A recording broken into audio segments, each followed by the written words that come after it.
Nuevamente, muy buenos días. Mi nombre es Giovanni Ferreira y en este rato vamos a hablar respecto a algunas características del servicio de dosimetría personal que nosotros les ofrecemos con tecnología OSL. Para empezar, recordemos que Dosimetrics es una representación de Landauer, y Landauer básicamente es la compañía más antigua en el planeta en dosimetría pasiva. Y al ser la compañía más antigua en dosimetría pasiva, quiere decir que ha pasado por todos los estadios o tipos de tecnología en cuanto a dosimetría pasiva, que ha sido película, TLD, hasta llegar a OSL. Vamos a ver un poco más adelante la caracterización de estos tipos de tecnologías, pero lo primero que vamos a tener un poco en claro es qué es la radiación ionizante, en últimas, de qué se trata el proceso de ionización, para entender qué es lo que estamos registrando a través de nuestros dosímetros. Entonces, en esta diapositiva que ustedes ven, está todo el espectro electromagnético, y ven que dependiendo de la frecuencia y del periodo de la onda en el que se propaga la energía, pues hay diferentes tipos de energías emitidas electromagnéticas por fuentes eléctricas, ondas de radio, ondas de televisión, celulares, microondas, inclusive la misma luz visible, rayos ultravioleta. Pero solamente hay un grupo de radiaciones que aquí les voy a demarcar que se consideran realmente radiaciones ionizantes. ¿Qué caracteriza entonces el proceso de ionización? Para eso tendríamos que ir a la estructura del átomo. Entonces, si recordamos la estructura del átomo, el modelo más simple, que es como el modelo de Bohr, se acordarán de un núcleo en el centro, dibujado como una pelotica con protones y neutrones, y círculos concéntricos u órbitas concéntricas alrededor que contienen los electrones. Y se supone que hay igual cantidad de electrones que protones, luego el átomo está en equilibrio eléctrico. En el momento en que el átomo, por cualquier circunstancia, varía su equilibrio eléctrico, es decir, lo pierde, sea por la suma de protones o electrones o la disminución de alguna de esas dos partículas, ese átomo se convierte en un ion. Quiere decir, un átomo que pierde el equilibrio eléctrico es un ion. Entonces, ¿cómo actúan las radiaciones ionizantes ahí? Pues básicamente la radiación ionizante interactúa con el átomo y desprende electrones, sobre todo la última capa, órbitas, ¿cierto? Y al desprender o quitar electrones, quita el equilibrio eléctrico y convierte ese átomo en un ion. Por eso son radiaciones ionizantes o radiaciones que ionizan. Teniendo esto en cuenta, pues es claro que al interactuar esa radiación con los átomos de nuestro cuerpo, causarán el mismo efecto, pero no per se la radiación ionizante es perjudicial, sino pues nadie se podría tomar una radiografía, sino que la exposición acumulada a ciertos niveles es lo que puede llegar a representar un riesgo, y aquí hablamos de probabilidades, nunca de certezas frente a este tema. Entonces, igual, si el átomo pierde el neutrón electromagnético genera un sistema de compensación, y lo podríamos de pronto asimilar a los sistemas de compensación que pasan, por ejemplo, en el cuerpo cuando usted se corta. Si usted tiene una pequeña cortada en el dedo, automáticamente se disparan los mecanismos de recuperación que buscan la continuidad del tejido y restablecimiento de la zona. Igual, digamos, el cuerpo tiene cierta tolerancia a esa exposición a radiaciones ionizantes, y por eso más adelante vamos a hablar de límites anuales de exposición. Pero, y acá, en esta diapositiva, tenemos los típicos clases de radiación ionizante. A la derecha, radiación beta, neutrones y alfa, se comportan como subpartículas, y rayos X y gamma, que tienen una particularidad, y es que son fotones. Y al decir que son fotones, quiere decir que asimilan el mismo comportamiento de la luz. Entonces, uno de los primeros mitos que hay que aclarar es el tema de la radiación dispersa. Si usted opera una máquina de rayos X, básicamente va a estar emitiendo radiación solamente en el momento del disparo, y no es que quede una nube dispersa de radiación que se va a diluir en el tiempo. El ejemplo más claro es el siguiente: imagínese usted entrando a un cuarto, cierra la puerta y queda totalmente a oscuras. Usted prende la luz, en ese momento radiación lumínica, es decir, hay fotones en ese escenario. Cuando usted apaga la luz, simplemente usted queda a oscuras. No es que quede con una nube de luz que se diluye en el tiempo y que le va a permitir ver parcialmente lo que está en esa habitación. Entonces, de igual manera, después del disparo, básicamente no va a quedar radiación dispersa. Radiación dispersa tiene mucho más que ver con temas de angularidad, de colimación y otro tipo de cosas. Entonces, para que tengan claro esto. Y otra salvedad que hay que tener en cuenta es: lo que nosotros vamos a medir en la exposición, no la acumulación de radiación en su cuerpo. Usted no acumula radiación, la radiación no se queda en su cuerpo, ¿sí? Básicamente la única forma que usted tenga elementos o trazas radiactivas en su cuerpo es cuando están haciendo algún tipo de examen especializado o de quimioradioterapia, etcétera, etcétera. Por lo demás, la radiación simplemente va a atravesar su cuerpo y eso va a tener un efecto, ¿sí? El cuerpo va a poder compensar hasta ciertos límites. Entonces, para tener también claro esa parte. Entonces, en la resolución 181434 se establece varios de los elementos de radioprotección, o sea, cogen los elementos de radioprotección del Organismo Internacional de Energía Atómica. Y dentro de eso está establecido que aquellas empresas que tengan funcionarios ocupacionalmente expuestos tendrán que tener algún sistema de medición de esa exposición para poderlo controlar y comparar siempre contra los límites anuales establecidos, y es por eso que aparece la necesidad de hacer una dosimetría de radiaciones ionizantes como esa técnica para determinar la dosis en radiación. Y obviamente el medio para hacerlo es el dosímetro personal. Entonces el dosímetro personal va a tener un elemento que va a ser sensible a la radiación, que nos va a permitir determinar cuánto fue su exposición en un periodo determinado, ¿cierto? En este punto habría también hacer claridad que el dosímetro se les entrega a ustedes en calidad de comodato o préstamo.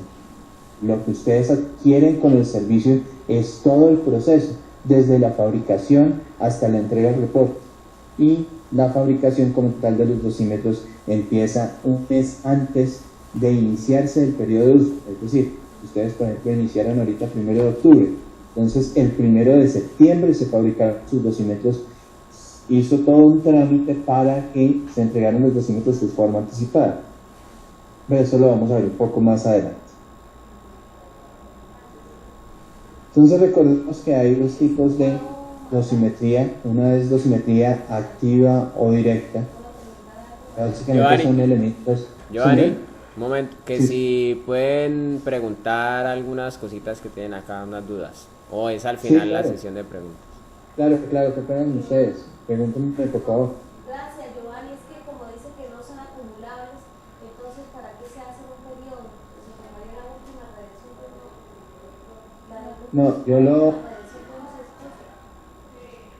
No se acumula en radiación en mi cuerpo. Es decir, yo no empiezo a tener radiación acumulada en mi cuerpo como si yo ingiriera ciertas sustancias y se quedara en mi cuerpo. Lo que se acumula es el récord de la exposición a esa radiación ionizante. Y eso sí es acumulado. O sea, el récord de la exposición es ya todo el efecto que causó en el cuerpo, ¿sí? O sea, hasta cierto punto el cuerpo es capaz de asimilarla y después no. Entonces, por eso medimos la exposición. ¿Sí es así? Nosotros realmente con la dosimetría no vamos a ver los efectos en el cuerpo, porque cada cuerpo es distinto. Lo que vamos a saber en últimas es cuánto me expuse yo de radiación ionizante, cuánta exposición a radiación ionizante tuve en ese periodo. Y al finalizar el año, cuánta exposición a radiación ionizante ha acumulado durante el año, ¿cierto? Los efectos como tal, como les digo, varían dependiendo de, no todos los cuerpos son iguales, no todos los cuerpos son igualmente tolerantes o radiosensibles. Entonces, como les digo, el dato que se brinda en los reportes es la exposición acumulada a radiación ionizante, básicamente.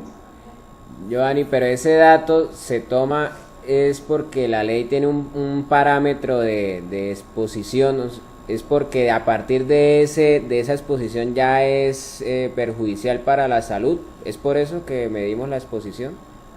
Sí, hay unos límites seguros, y a partir de los límites pues ya se presenta la probabilidad de un riesgo en la salud. Yo los invitaría a que dejáramos el tema postergado un poco hasta que lleguemos al reporte, porque en el reporte pues se explica un poco más claro, y ya con los datos que vamos a ver en el reporte simulado. Listo, gracias. Perfecto. ¿Alguna otra pregunta? No, señor, gracias. Vale, con todo gusto.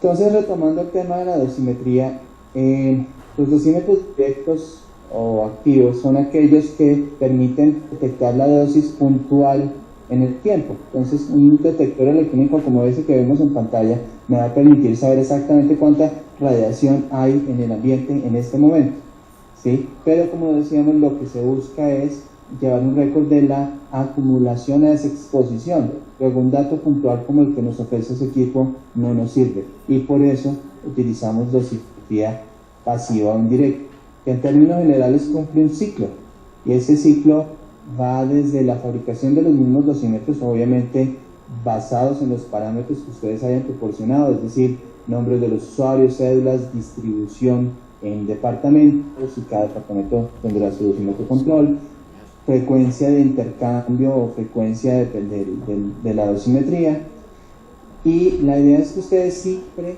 tengan un dosímetro. Entonces, cuando haya el periodo de cambio del dosímetro, ustedes nunca deben entregar el dosímetro antiguo hasta tanto no tengan el nuevo, ¿sí? Nosotros, como les decía antes, tenemos un proceso que inicia un mes antes, tratando de que aquí en Colombia el dosímetro esté unos 10 días antes aproximadamente, y nosotros podemos entregárselos a ustedes, digamos, 5 o 7 días antes. Total, de que ustedes tengan todo el tiempo de hacer el intercambio, y para el inicio del periodo ya todo el mundo tenga su nuevo dosímetro. En caso de llegarse a presentar, por decir algo, que un retraso en el vuelo de FedEx y el avión no salió a tiempo, entonces no salió el viernes, sino salió el lunes, se retrasó 3 días. Entonces, y a ustedes ya no les llega anticipado, sino les llega 3 días después. Pues no hay problema si lo utilizan por más tiempo del que está estipulado en el dosímetro. El elemento sensible como tal, y técnicamente el dosímetro que ustedes usan, puede ser utilizado inclusive por un año. O sea, técnicamente no habría ningún problema. Administrativamente y para el proceso, pues sí tocaría hacer la anotación. Ese tipo de fortalezas del sistema no los vamos a encontrar en otros tipos de tecnología. Pero, como les digo, lo normal es la entrega anticipada, el intercambio y antes del periodo de uso, y logrando así que ustedes también puedan devolver los dosímetros a tiempo. Cuando ustedes los devuelven, nosotros nos encargamos de toda la logística de envío a Estados Unidos. Allá hacen el análisis científico, generan el reporte, y es lo que nosotros en última les enviamos a ustedes. Y eso es lo que va a suceder periodo a periodo. Ahora, hay que tener en claro una cosa: ¿qué es lo que nosotros les vamos a dar en el reporte, o hasta dónde nosotros llegamos en la interpretación de los datos que les vamos a mostrar?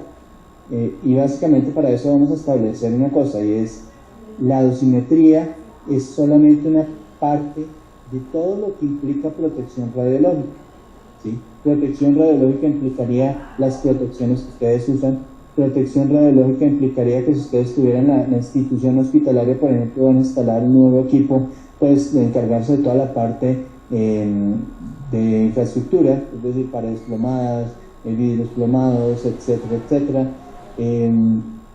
Protección radiológica implicaría que las personas tengan el curso o los cursos apropiados para el manejo del riesgo radiológico, etcétera, etcétera. Entonces, como verán, es una gama muy amplia de actividades. Y en segunda instancia, si se llega a presentar una dosis alta, un reporte con dosis alta, nosotros no tendríamos cómo determinar o cómo saber cuál fue el origen. Es decir, puede que una persona tenga una dosis alta porque hizo más procedimientos o duró más tiempo en sus últimas cirugías y se expuso más. Puede que haya aumentado su dosis porque el chaleco que tenía asignado se le dañó o se fisuró. Puede tener una dosis alta porque de pronto los equipos con los que estaban trabajando sufrieron una falla y hubo mala colimación. Pueden haber muchísimos factores que son pues intrínsecos de la institución, ¿cierto? Y de la actividad que ustedes hacen, que obviamente nosotros como compañía de dosimetría no tenemos acceso a esa información. Entonces, por esas dos razones, la ley establece una figura dentro de cada empresa que se llama oficial de protección radiológica, o en algunas otras empresas el que haga sus veces, que puede ser salud ocupacional o otra figura. Pero la idea es que ese oficial de protección radiológica o comité, si es que se forma un comité dependiendo de la complejidad y tamaño de la empresa, define quiénes son los trabajadores ocupacionalmente expuestos, es decir, es la persona que determina quién debe o quién no debe tener dosímetro, y además determina qué tecnología usa y con qué frecuencia se debe intercambiar la dosimetría. Esa persona también se encargaría de toda la parte logística frente a nosotros, pues enviándonos los dosímetros a lectura, recibiendo los nuevos dosímetros, y frente a los usuarios internos, haciendo la distribución de los dosímetros nuevos, recogiendo los anteriores. Entonces también hay una función logística ahí. La devolución oportuna de los dosímetros es un punto en el que hay que hacer énfasis, porque la devolución oportuna va a implicar el reporte oportuno y va a implicar que si hay una dosis alta o algún factor que controlar, para que podamos tomar acciones a tiempo. Y por último, pues la persona que va a recibir los reportes de dosimetría los va a analizar, va a determinar en caso de presentarse dosis altas qué fue lo que pasó, por cuál de los factores que le cité o por cualquier otro factor llegó a presentarse esa dosis alta, y tendrá pues la posibilidad de tomar no solamente las medidas científicas del caso o médicas, el caso de requerirse exámenes de laboratorio, sino también las medidas administrativas, como en un momento dado decir, esta persona no trabaja durante el resto del año expuesto a radiación ionizante. Digamos que el oficial de protección radiológica tendría que tener esa gama de posibilidades, obviamente enfrentado principalmente a una dosis alta.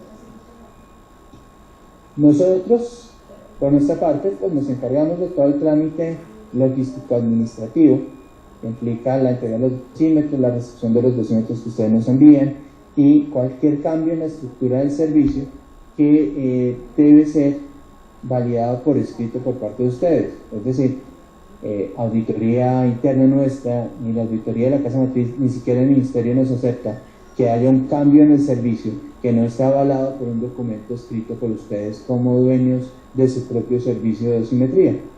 Para que tengan muy en claro también esa parte. Y entrega el reporte, que pues es lo más obvio, la entrega al final de todo el proceso es la entrega del reporte.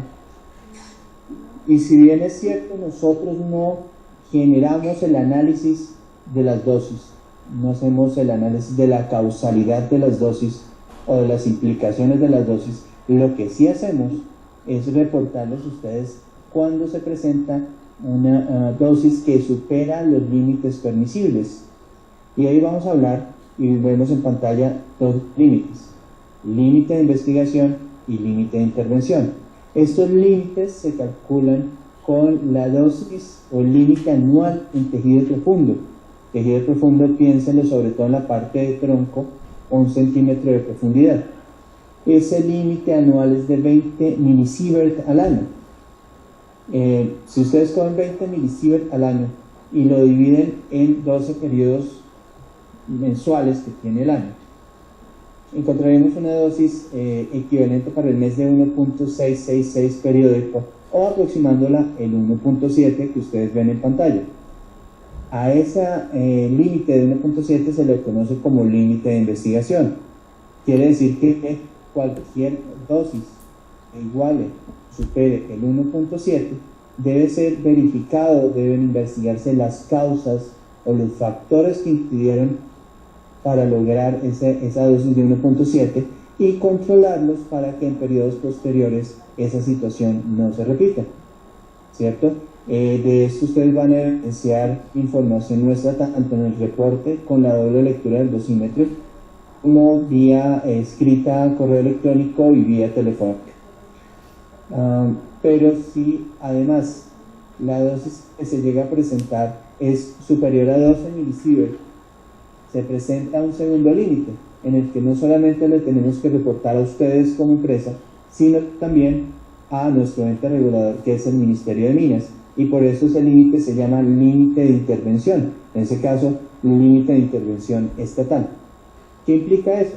Implica que nosotros reportamos a Ministerio de Minas y si el tema es de su jurisdicción, lo trasladará a Ingeminas, si no es de su jurisdicción, lo pasará a Salud y Salud a la Secretaría de Salud local, según el caso, y entran a investigar. Puede que no inmediatamente, pero sí en el próximo proceso de habilitación, el próximo proceso de licenciamiento, pueden llegar a incluir un ítem de investigación sobre ese caso en el proceso. Entonces, por decir algo, puede llegar el inspector y decir, bueno, ustedes ya cumplieron con todos estos requisitos, pero cuenten qué pasó con esta persona que hace 8, hace 10 meses sacó una dosis de 15.4. Y a esa pregunta, pues, debe haber una respuesta documentada. En su momento, cuando se recibe el reporte de una dosis superior a 12 milisievert, se debería hacer una investigación ya formal, documentada. Seguramente ustedes tienen un formato para efectos de hacer esa investigación, una persona indicada para hacer esa investigación, una determinación de la necesidad de hacer exámenes médicos o de laboratorio, por ejemplo, el conteo de reticulocitos en sangre, y como les decía, la posibilidad en un momento dado de determinar que esa persona no se exponga más y cambiando de ocupación dentro de las actividades de la misma empresa. Y todo eso debería estar documentado y en la misma carpeta donde está ese reporte que tiene esa dosis alta. El parámetro para hacer eso debería estar en su manual de protección radiológica o protocolo de protección radiológica. Es decir, debería haber una norma guía de los diferentes aspectos de radioprotección de su institución. No sé, Mario, ¿ustedes la tienen? Mario no se encuentra, tenemos acá todos los reportes. Pero digamos el manual de protección radiológica como tal, o un protocolo o una guía de instrucciones sobre radiación, protección radiológica, ¿lo tienen? Sí, señor, pero pues Mario lo tiene aquí. Ok, porque es básicamente entonces esa sería la guía sobre la cual se parametrizan no solamente el tema de cómo manejar una dosis alta, sino los parámetros para determinar quién es ocupacionalmente expuesto o no, las recomendaciones que se les da a ustedes en el desarrollo de su trabajo, etcétera, etcétera. Eso debería estar contemplado ahí. Ahora, hay otros límites que no coloqué en pantalla, pero que puede ser manejado por ustedes, y es el límite de registro. ¿Qué es el límite de registro?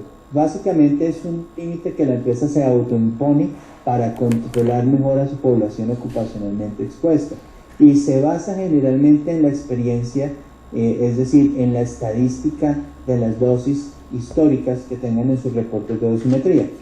Si ustedes en los últimos 2 años, por ejemplo, han generado o han tenido registros de dosis que nunca han pasado de 0.1 milisievert, ¿cierto? Yo como empresa puedo tomar la determinación de tener a 0.1 milisievert como mi límite de investigación y no a 1.7, en el sentido de tener un límite de investigación más bajo, me va a poder permitir manejar mejor el tema de fluctuaciones en las dosis que estén por debajo del límite de investigación real. Me explico. Si usted en 3 periodos consecutivos ha sacado 0.02, 0.04, 0.06 y en un periodo saca 1.5, pues 1.5 está por debajo del 1.7 del límite de investigación, pero frente a su exposición habitual representa un pico, y frente a la exposición límite que han tenido todos representa una dosis que supera ese límite manejado por todas el historial dosimétrico de ustedes. Y entonces el tener un límite propio pues representa una ventaja en el sentido de poder controlar un poco más ese tipo de exposiciones. Entonces, para que tengan en cuenta, límite de investigación, límite de intervención y límite de registro.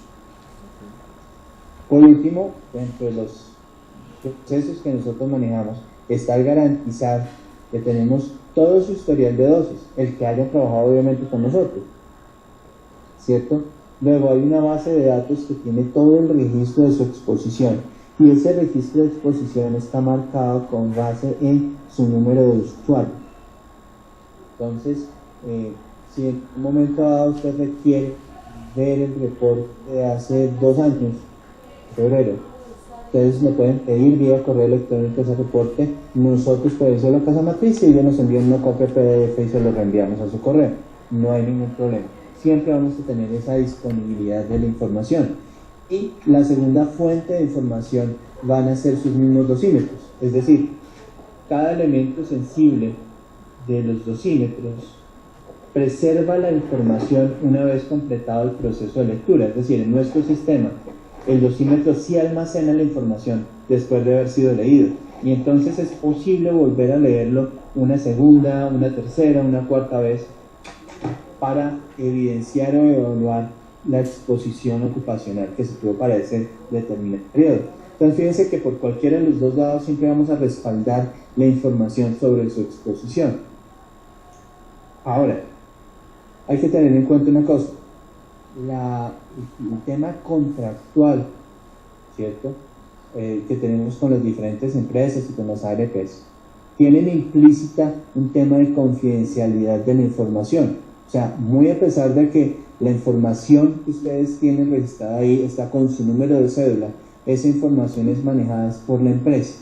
Y en ese orden de ideas, si ustedes el día de mañana, por ejemplo, salen de Medimplantes y requieren de su exposición ocupacional, no podrían acudir a Dosimetrics a pedir esa información. Tendrían que pedirle a Medimplantes que les dé esa información. Igual si una persona de otra compañía se retira y viene a trabajar con ustedes, el tema también es que tiene que portar su información de exposición ocupacional, porque Medimplantes tendría que pedirle ese historial.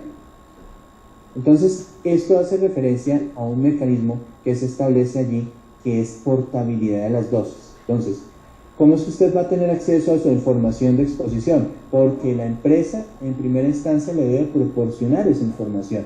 Es decir, sea publicándolo en cartelera, sea mandándole copia vía intranet o colgándolo en el intranet, sea, bueno, el medio que determine la empresa. Siempre el usuario, cada vez que diga un reporte, debe quedar enterado de su exposición. Y si es el caso de que la persona salga de la empresa, pues debe llevarse el historial de su exposición entregado por parte de la empresa.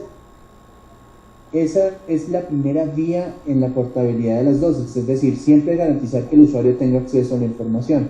Y la segunda vía en portabilidad de las dosis es que una pregunta, siempre... Giovanni, ¿Señor? Acá hay una pregunta. Señor. O sea que Giovanni, usted recomienda que cada vez que se vaya a contratar a un instrumentador hay que pedirle ese reporte. Sí, a eso me voy a referir en esta segunda vía de la portabilidad de las dosis. La idea es que ustedes siempre, cuando reciban un personal que fue ocupacionalmente expuesto y que va a estar trabajando bajo los mismos parámetros de exposición, ustedes le vayan a pedir su historial dosimétrico. O sea, siempre dentro de los papeles que aporte la persona que va a entrar debe estar su historial dosimétrico. Gracias. Listo. Vale.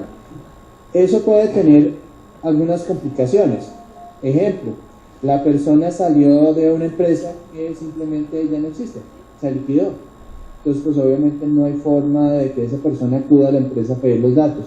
Si eso es así, se documenta, nos pasan esa información a nosotros se le damos consulta al ministerio y muy seguramente aprobarán la entrega de esa información. El segundo caso excepcional, si la empresa donde trabajaba esa persona no le quiere entregar su exposición ocupacional, que la persona demuestre que ha avanzado en todo, digamos, el protocolo que coloca la empresa para pedir esas dosis de exposición y a la final nunca se las han dado. Igualmente, esa persona puede llegar a documentar esa información, presentarla a nosotros elevar al ministerio esa consulta.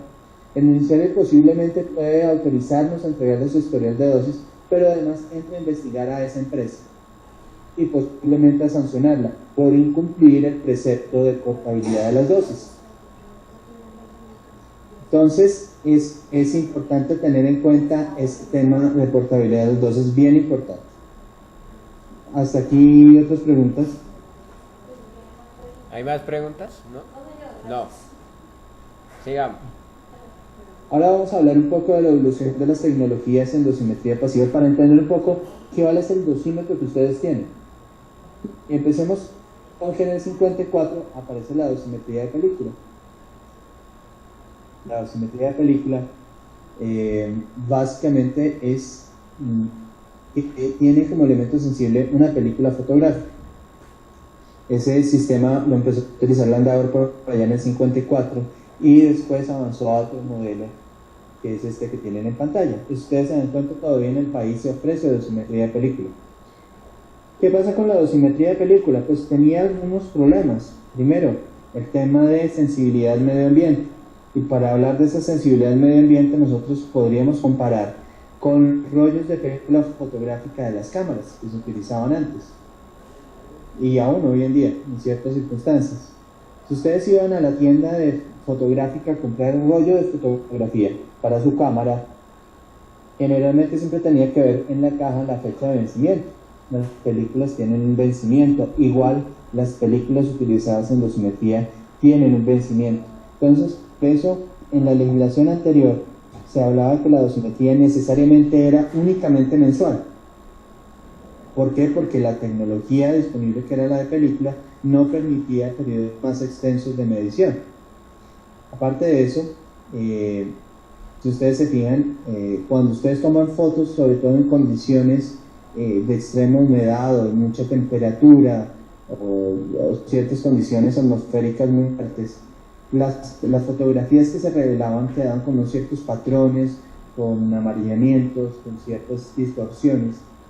Y eso habla de la sensibilidad que tiene la película al medio ambiente. Igual la dosimetría de película también sufre ese aspecto, es decir, si se expone a mucha temperatura, humedad, inclusive a ciertos vapores intrahospitalarios, puede llegar a alterarse los componentes químicos de esa película y por ende la lectura del mismo dosímetro. Como ustedes pueden ver en la imagen, la película básicamente se revela y genera unos patrones de oscurecimiento, ¿cierto? Se ve acá el de rayos X, el de beta y el de gamma. Sí, pero el tema que realmente llevó a buscar una nueva tecnología es el tema de sensibilidad. La película tiene una sensibilidad de 0.8 para arriba, es decir, dosis menores de 0.8 milisievert era posible que no se detectaran. Y si ustedes tienen en cuenta que todos los elementos de radioprotección institucionales buscan y llevan a la minimización de la dosis, muchas veces la dosis no sobrepasan el 0.1 milisievert. Luego una tecnología que registra desde 0.8 pues realmente no alcanza a registrar la dosis ocupacional. Y es por eso que cambiamos a un segundo sistema en el 76 que se llama TLD o de termoluminiscencia. El cambio de tecnología obedece al cambio de elemento sensible. En este caso estamos hablando de pequeños cristales de fluoruro de litio. En este segundo modelo, los cristales iban acá, en ese contenedor amarillo, ustedes ven en la parte inferior derecha, ¿sí? Cada uno de esos cristales era expuesto a los filtros que están en el contenedor rojo que está al lado izquierdo, ¿cierto? Y eran colocados dentro del dosímetro como se ve en la parte superior. ¿Qué es lo que pasa con los cristales? Pues que permiten la captura de los electrones que están liberados en el proceso de ionización. Recordemos que la radiación ionizante llega a interactuar con el átomo y desprende electrones. Esos electrones son los que quedan atrapados dentro de la estructura de ese cristal de fluoruro de litio. Entonces, entre más exposición a radiación tenga, más electrones atrapados habrán en esos cristales. La forma de lectura tiene mucho que ver con su nombre, termoluminiscencia. Quiere decir que esos cristales, para leerlos, los sometían a altas temperaturas. Eso hacía que los electrones atrapados dentro de su estructura se liberaran y al momento de liberarse generara una luminiscencia. Esa luminiscencia generaba una curva que se comparaba con una curva patrón y era lo que me permitía determinar el tipo de dosis y la calidad de radiación. Entonces, digamos, que frente a películas ganaron muchas cosas. Uno, los cristales no se vencen. En este sentido, entonces, hablamos de dosimetría que ya puede ser mensual, bimestral o trimestral. Dos, estamos hablando de un elemento que ya es menos sensible a exposiciones del medio ambiente. Entonces, humedad o vapor de pronto ya no lo alteran. El tema temperatura, por la misma naturaleza de la lectura, de pronto puede afectar un poco, pero realmente pues ya es mucho más estable que la dosimetría anterior de película. La sensibilidad se mejoró también, de 0.8 a 0.1 milisievert, pues ya tenemos una sensibilidad mucho mejor, nos permitió abarcar una parte interesante de las dosis ocupacionales. Sin embargo, el problema grave con este sistema es que el tipo de lectura es un tipo de lectura destructivo. Quiere decir un sistema o un tipo de lectura destructivo. Es aquel que, al someter al elemento sensible al proceso de lectura y finalizar ese proceso, se pierde toda la información. Es decir, el elemento sensible en el proceso pierde absolutamente todos los datos registrados. Y eso es lo que pasaba con los cristales. Cuando usted calienta los cristales a alta temperatura, todos los electrones eran liberados, pero pues básicamente no quedaba nada en el cristal. Eso implicaba que no teníamos posibilidad ni de registro ni de análisis prospectores, simplemente lo que salió en ese proceso de lectura. Y si por cualquier evento el proceso fallaba, simplemente se perdía la información y no había forma de recuperarla en este sistema. Es por eso que entonces, después de haber pasado el andador por dos sistemas de película y dos sistemas TLD, en 1998 surge la tecnología OSL, basada en óxido de aluminio. Y la tecnología OSL buscaba recoger toda esa experiencia acumulada en esos cuatro sistemas anteriores, pero también superar esas grandes desventajas de película y de la placa TLD. Y ese es el dosímetro que ustedes están utilizando. ¿Pero qué es tecnología OSL? Si ustedes lo miran en esta diapositiva, en la segunda línea, es luminiscencia ópticamente estimulada, o el acrónimo en inglés de esa frase, luminiscencia ópticamente estimulada. Nuevamente el nombre de la tecnología nos trae a colación la forma en que se hace la lectura. En este caso, cambiamos el elemento sensible nuevamente, ya no por cristales, sino por una lámina de óxido de aluminio principalmente. Pues tiene boros, otros compuestos, pero básicamente óxido de aluminio. Entonces, igual dentro de esa estructura del óxido de aluminio también se capturan los electrones, pero la lectura se hace con estimulación óptica, con un láser de cierta frecuencia. Ustedes saben que los láser tienen una precisión inclusive hasta de nanómetros. Entonces, se estimulan solamente partes muy puntuales de la placa, pero la mayoría de la placa no se toca. Entonces es lo que nos permite, después del proceso de lectura, tener disponible todavía la información de la exposición, y eso es lo que nos permite la posibilidad de un completo reanálisis de la muestra. O dicho de otra forma, yo puedo volver a leer el dosímetro en un proceso científico independiente con resultados independientes. Esta característica de la tecnología OCL la utilizamos cuando hay dosis alta. Si un dosímetro presenta dosis superior a los límites permisibles, automáticamente genera una segunda lectura, como les digo, totalmente independiente de la primera, validando o no el hecho de la dosis alta y las características de esa dosis. Y eso se va a presentar en el reporte en unas notas que ahorita les voy a mostrar. Estamos hablando además de un sistema mucho más estable, mucho más preciso, ¿cierto? Con algunas características técnicas que enviaré a su correo electrónico, ¿cierto?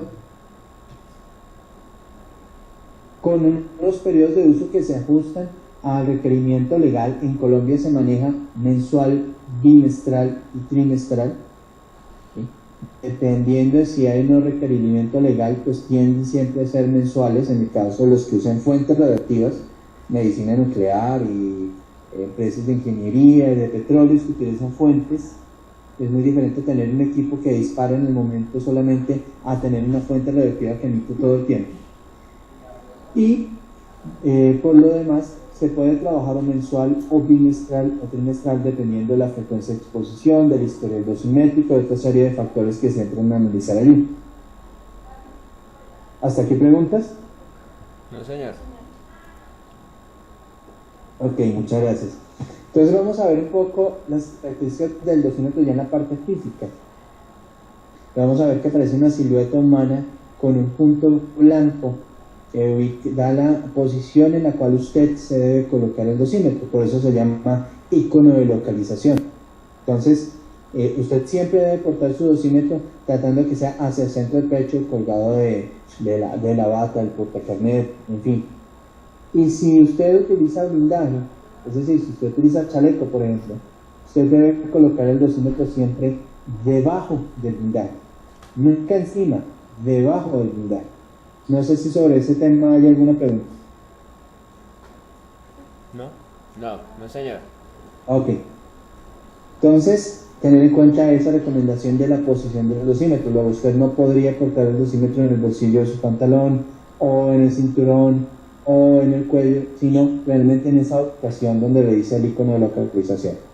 Adicionalmente tenemos una franja de color que en este caso es lateral, ¿cierto? Pero en otros modelos puede ser central o puede ser en la esquina superior. Y ese color va a cambiar de periodo a periodo. Si ustedes se han dado cuenta, cada vez que le llega un nuevo grupo de dosímetros, la franja de color ha cambiado. Eso le permite a usted en un momento dado determinar si es el usuario del servicio que llegaron nuevos dosímetros. Si usted llega hoy a la oficina o ve a un compañero y ve que el dosímetro tiene otro color distinto, pues básicamente puede pensar que esa persona ya cambió el dosímetro, o puede pensar que esa persona no ha cambiado el dosímetro, tiene el dosímetro del periodo anterior. Entonces fíjense que ya es una guía visual que facilita o hace más cómodo el uso del dosímetro en cuanto a su aplicación frente al periodo de uso. Ahora bien, el dosímetro también presenta el nombre de la institución, el nombre de la persona y en una franja de color el nombre del departamento, área o agrupación que ustedes hayan hecho administrativa en el momento de crear el servicio. Por último, en la parte frontal ustedes ven que hay un adhesivo que cubre este orificio. Algunas personas llegan a pensar que el dosímetro necesita ser, comillas, arrancado de alguna forma, es decir, debe ser inicializado de alguna forma, y que la forma es quitar ese adhesivo. Entonces debo aclarar en este punto que es así, el dosímetro no se debe manipular de ninguna manera, ni mucho menos arrancar ese adhesivo. El dosímetro tiene un elemento sensible adentro que todo el tiempo está registrando, luego no requiere mayor acción de parte del usuario, ni requiere calibración, ni requiere nada adicional, simplemente usted se lo coloque y lo use mientras esté exponiendo. La parte posterior va a evidenciar también que hay una información importante. Lo primero es la fecha de inicio del periodo de uso, que en este caso es un modelo viejo, estamos hablando del 15 de febrero del año 2000. Entonces, para sus dosímetros aparece la fecha de inicio de cada periodo y para el cual ustedes están utilizando el dosímetro. La segunda línea trae 3 datos. Un primer código que aquí aparece como 810376. En el caso de ustedes va a aparecer con otro número que empieza por 1920. Y ese código es el código de la empresa, es decir, el código de implantes frente al servicio. Cada empresa o cada institución va a tener su propio código individual. En esta parte, la abreviatura de departamento son 2 o 3 letras o alfanumérico para identificar el departamento que se vio en la parte frontal del dosímetro en la franja de color. Recordemos que aquí en el dosímetro decía radiología. Entonces, si vemos atrás, la abreviatura natural es RAD, y así cada agrupación o departamento va a tener esa abreviatura. Y por último viene el número de usuario. El número de usuario es el registro suyo frente a su exposición en nuestra base de datos. Luego el dosímetro es personal e intransferible. Si alguna persona sale, por ejemplo, que salga de licencia de maternidad y que además haya tenido 1 o 2 periodos de vacaciones acumulados, digamos que está por 4 o 5 meses por fuera, y contratan a alguien temporalmente para reemplazar a esa persona, a ese alguien le deben asignar un nuevo dosímetro con un número de usuario propio. Pero si llega a utilizar el dosímetro de la persona que está en licencia, básicamente es como si esa persona siguiera trabajando y la persona nueva pues no va a tener registros y no van a tener cómo soportar frente a los entes reguladores ese tema. Entonces básicamente siempre que hay un usuario nuevo debería tener su propio número de usuario. Ahora, debo hacer una salvedad, y es la casa matriz hizo a partir de finales de junio todo un proceso de implementación de cambio de la estructura informática, es decir, de todo el manejo de bases de datos, de la presentación de su página web, de servicios web, de un montón de cosas. En ese orden de ideas, uno de los cambios que ustedes van a evidenciar es que en los reportes ya el número de usuarios no va a ser el mismo, y en los dosímetros tampoco. ¿Por qué? Porque se creó ahora un número único de identificación a nivel mundial frente a todos los usuarios Landauer. Entonces, usted antes era el usuario 32, posiblemente ahora sea el usuario 22.350. Sobre ese tema, pues nosotros en su momento vamos a enviar unas tablas de equivalencias para mostrarles cómo quedaron esas asignaciones de números únicos de identificación. Pero el hecho es, reitero, que ese número de identificación es lo que nos permite a nosotros identificarlo en la base de datos y saber cuál es su historial dosimétrico y su exposición en cada periodo. Por último, en la parte de atrás viene dos cosas. Uno, ese código de barras y ese número es el número serial de cada dosímetro producido, es decir, cada dosímetro tiene un número serial diferente. Antes, digamos que no lo presentábamos con mucha importancia porque era un dato interno para nosotros, pero en el nuevo reporte va a aparecer ese mismo número serial, permitiendo hacer toda la trazabilidad desde que se entrega el dosímetro hasta que se genera el reporte, para saber que ese reporte pertenece a ese dosímetro que fue asignado para el periodo que se está reportando. Y eso inclusive nos va a ayudar en los procesos de recuperación de dosímetros o de validación cuando estemos hablando del tema de dosímetros perdidos o dosímetros no devueltos. Y por último, un espacio que ustedes habrán notado ahí detrás del dosímetro, un espacio vacío, en el cual ustedes pueden adicionar el componente para detección de neutrones. Eso en caso de ustedes tener exposición a neutrones, y como les digo, es más de empresas de ingeniería. Y en área médica, en ciclotrón o aceleradoras circulares, a veces se presenta ese tipo de exposición. Por lo demás, prácticamente nadie en área médica tiene exposición a neutrones. Por dentro del dosímetro vamos a ver que tiene esa estructura, la placa de óxido de aluminio, que es lo que ustedes van en la parte superior derecha, con un micropuntos de marcación, y el paquete de filtros, que es estos dos hexágonos pegados, la parte de marcación y protección, y de requerirse el elemento para detección de neutrones. La idea es que la placa de óxido de aluminio queda envuelta por el paquete de filtros. ¿Y qué es en últimas el paquete de filtros? Son ventanas con diferentes elementos, ¿cierto?, que hacen que la radiación, al pasar por esos elementos e impactar la placa de óxido de aluminio, genere un factor diferencial en la exposición. Y ese factor diferencial está demostrado y está patentado. Es lo que nos permite a nosotros simular perfectamente lecturas del tejido profundo, lente de ojo y tejido superficial o piel, y en extremidades. O sea, si ustedes hasta ahora se han preguntado de pronto cómo con un solo dosímetro tengo lecturas en 3 partes del cuerpo, y es gracias a este paquete de filtros que es el que nos permite hacer esos cálculos. ¿Hasta aquí preguntas? No. Perfecto. El montaje de dosímetro ya en la parte del uso pues es muy fácil, lo incluimos aquí porque para algunas personas inclusive genera duda. De hecho, alguna persona trató de colocar, si ustedes se dan cuenta, el dosímetro tiene unas muesquitas acá en la parte superior e inferior que casan perfectamente con los ganchos que tiene el portadosímetro en la parte superior e inferior. Pero esta persona lo que hizo es tratar de coger esta parte diagonal, la parte diagonal del dosímetro, y casarla en el gancho del portadosímetro. Y obviamente pues no cabía. Lo que hizo esta persona fue amarrar con cinta, enmascarar el dosímetro y usarlo así. Y cuando lo devolvió a lectura, envió una carta quejándose por el mal diseño del portadosímetro. Entonces, en ese orden de ideas, decidimos meter esta parte didáctica de cómo realmente se coloca el dosímetro en el portadosímetro. Y el proceso inverso sería para sacarlo. Bueno, llegamos al tema de dosímetro control. Para tratar este tema yo quisiera recordar varias cosas. Ustedes tienen dosímetro control por persona, ¿cierto? Sí, señor, por cada persona. Cada persona tiene dosímetro control. Ok. Entonces les voy a contar un poco el esquema estándar de una persona que trabaja en una institución, entra a la institución a X hora y sale a X hora, está durante todo ese tiempo en esa institución, para luego poder explicar un poco el esquema que ustedes deben trabajar o que están trabajando. Pero para claridad, el dosímetro control es un dosímetro de referencia que no va a ser manejado como dosímetro ambiental. Su propósito no es ser dosímetro ambiental.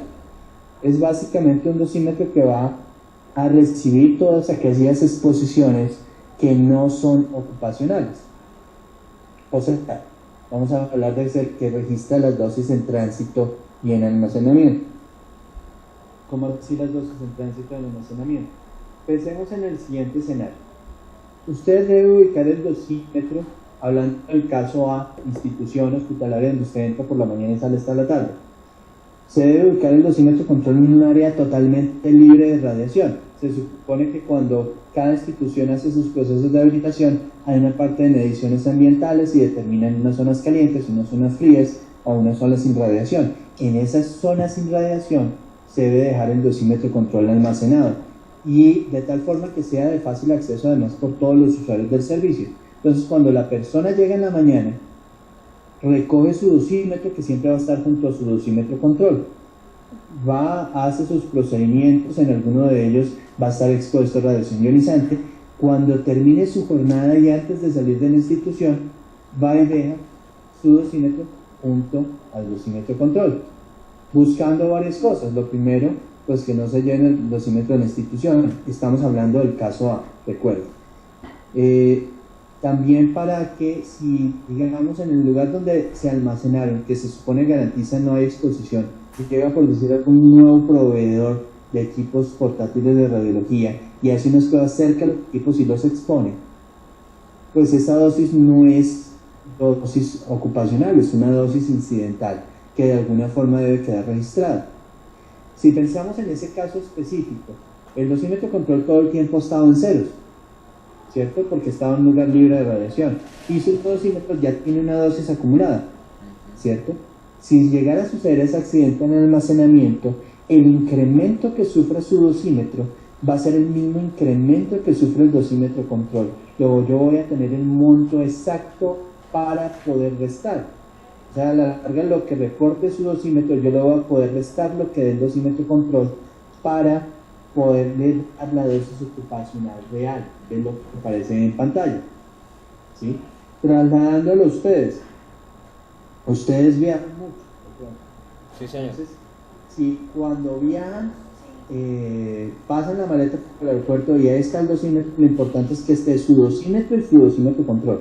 Siempre que no lo esté utilizando, ambos deben estar juntos, ¿sí? En el mismo lado. Entonces, si pasan la maleta suya por rayos X, el incremento en la dosis de su dosímetro va a ser el incremento en el control y lo voy a poder restar. Digamos que usted llega a dos tipos de instituciones. Primero, en la mañana llega a una institución donde le facilitan locker, le dan todas las posibilidades, puestos, facilidades para que usted almacene en su maleta y saque solamente lo que necesite para trabajar.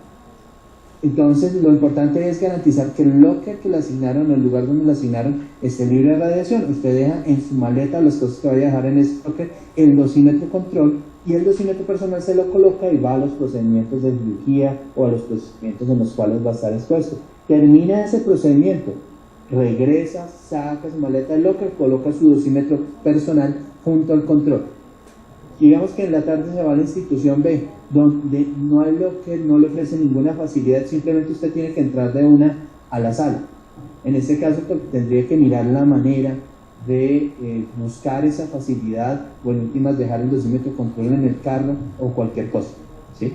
Pero nunca debe colocar a la par exponerse su dosímetro personal con el dosímetro control, es decir, el dosímetro control no debe entrar a los procedimientos, porque si no vamos a restar su dosis ocupacional. Entonces siempre deben buscar que en los procedimientos que ustedes realicen donde están expuestos, el dosímetro control está totalmente aislado de radiación. Esa es la recomendación de uso, ¿sí? Y siempre que no lo estén utilizando, los dosímetros juntos todo el tiempo. No sé si sobre este tema queda alguna pregunta. Sí, quedó ahí claro el tema. Listo. Sí, señor. Está Ok. claro. Gracias. Ahora, otros temas del dosímetro, en la parte de diseño pueden venir diferentes diseños. Hay dosímetros para todas partes del cuerpo, no solamente el de Body. Cuando uno está embarazado, ¿dónde se lo pone? Que cuando están embarazadas, ¿dónde se lo deben poner? Parte del de Body o Chest, que es el que aparece en la parte superior izquierda, ¿cierto? Que es el que en últimos ustedes están Ese es el que utilizando. tenemos, sí. Primero. Hay dos dosímetros que se podrían utilizar. Uno es el ambiental y el otro es el fetal. Y el ambiental generalmente lo colocan en las instituciones que tienen los ambientes en los cuales se está haciendo la exposición. Y lo que busca un dosímetro ambiental es simular una persona en un área determinada 24 horas. De tal forma que si la exposición es menor o es muy pequeña, las personas que trabajan allí menos de 24 horas, que son todas, ejemplo en salas de cirugía, les van a tener menos exposición. Entonces, por ejemplo, usted está entrando a una sala de cirugía y sabe que en esa institución tienen un dosímetro ambiental de los nuestros, seguramente esa institución tiene disponibles también resultados ambientales que puede contrastar usted con su dosimetría personal. Ahora, el dosímetro fetal. Resulta que en la mayoría de preceptos de radioprotección, el tema del feto se maneja retirando a esa mujer de la exposición ocupacional. Fíjense que clásicamente cuando usted llega a la sala de rayos X, aparece una plaquita que dice: señora, si usted cree que está en estado de embarazo, por favor repórtelo a la persona encargada. ¿Y es por qué? Porque la radiosensibilidad de un tejido depende de su cantidad de divisiones celulares o actividad celular. Un tejido es más radiosensible entre más divisiones celulares tenga.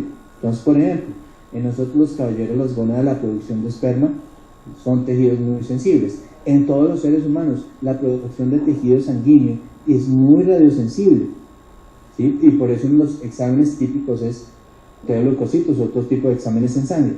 Pero principalmente el tejido fetal es muy sensible. En ese orden de ideas, podemos proporcionar de forma opcional y de solicitud de ustedes un De dosímetro nosotros el fetal. primero. ¿Perdón? No, de que una consulta de cuál era el de nosotros es el primero, de la esquina superior izquierda. Sí, el que dice How about your chest. Que cuando están embarazadas no Cuan- se deben retirar de la exposición a la radiación, ¿cierto? Exactamente. Pero en algunos casos aparece, les voy a poner el ejemplo típico de la técnica de radiología. Entonces queda en estado de embarazo, pues no la retiran del área, la pones en labor administrativa o en sala de lectura o en alguna otra cosa, lejos del manejo de los equipos. Pero puede que paulatinamente tenga que atravesar pasillos o zonas donde tenga su exposición. Entonces, aparte del dosímetro personal, que no lo pierde, sino que lo conserva, va a recibir un dosímetro fetal para que utilice como monitoreo mensual en la altura de la cintura durante todo el tiempo que falte de gestación. ¿Se pone a la altura de la cintura? Sí, este fetal va a la altura de la cintura. ¿Para qué? Para que quede a la altura del feto, lo más cercano al feto posible. Y entonces vamos a tener un registro de cuánto recibió el fetico durante el periodo de gestación, durante el tiempo que haya utilizado el dosímetro. O sea, usaría dos, el de ella, el personal Exactamente. arriba, como el whole body y el fetal. Y serían dos Y el lecturas. fetal, exactamente. Y en últimas, lo que se busca ahí es tener ese registro del fetico, que el tejido fetal tiene el mismo límite de público general. Entiéndase, público general, todas las personas que nada tienen que ver con trabajos que impliquen exposición ocupacional. Y el límite anual para público general es 1 milisievert. Entonces, para tiempo de gestación igual, el límite es 1 milisievert. Máximo podrían recibir 1 milisievert. 1 milisievert al año. Al año, pues. Ese es de público general. 1 milisievert al año. Entonces, ese es el límite para tejido fetal.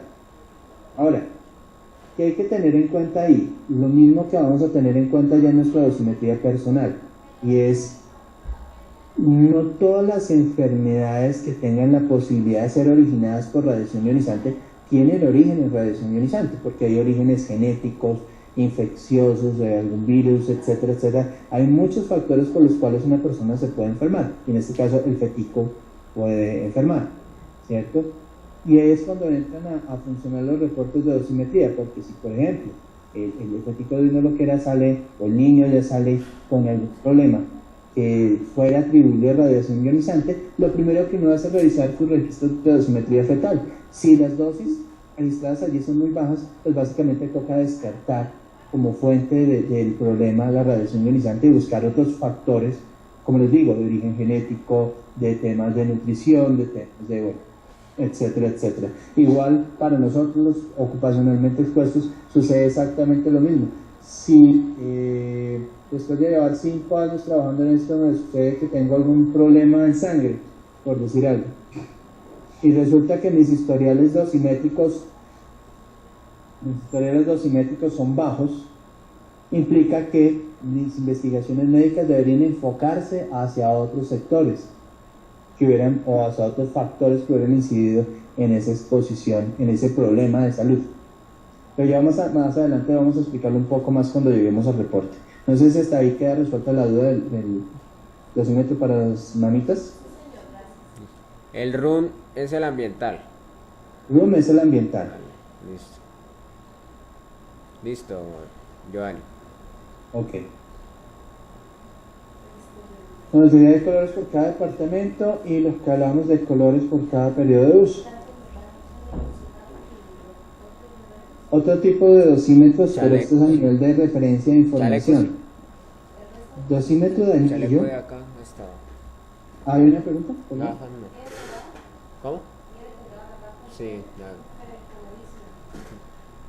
no, sigamos. Era una consulta, pero ya la Es recibí. importante para ellos saber los tapas, ¿o no? Acá hay una consulta que, por ejemplo, si damos elementos de protección personal a los soportes técnicos, que es el chaleco, con el collarín, pues yo le digo collarín para la glándula de la tiroides, que si también se debe suministrar gafas para la dosis que se recibe en los ojos, ¿no? No necesariamente. A ver, el tema ahí es un poquito complejo, pero voy a tratar de delinearlo un poco. El tema es que se tendría que hacer un estudio de su puesto de ocupación de trabajo, de su exposición puntual, ¿cierto?, para llegar a determinar en un momento dado qué elementos de radioprotección usted llega a necesitar o no, ¿cierto? Si dentro de su exposición, dentro de la información que arrojan las máquinas por cada disparo, damos tantos milisieverts de exposición. Si entre todas las características de radioprotección se establece que usted necesita gafas, pues utilizará gafas, pero si se establece que no necesita, pues no utilizará gafas.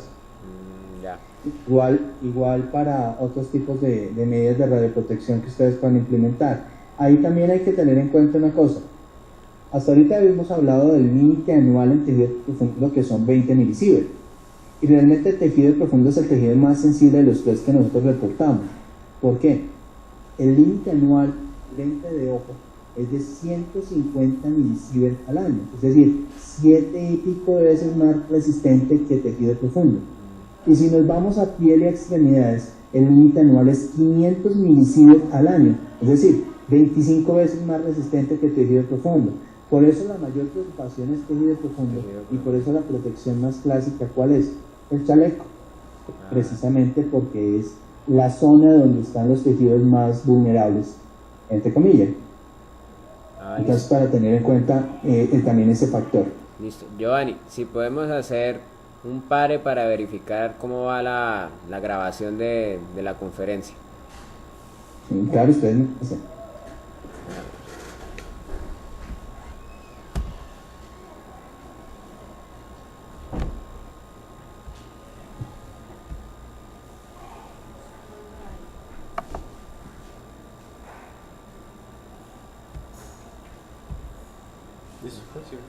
Listo. Ok. Entonces, como les decía, aquí vamos a mencionar muy rápidamente algunos tipos de dosimetría que se manejan, básicamente a nivel de información. Lo primero es el anillo TLD. El anillo TLD lo utilizan sobre todo personas que tengan una exposición muy fuerte a extremidades.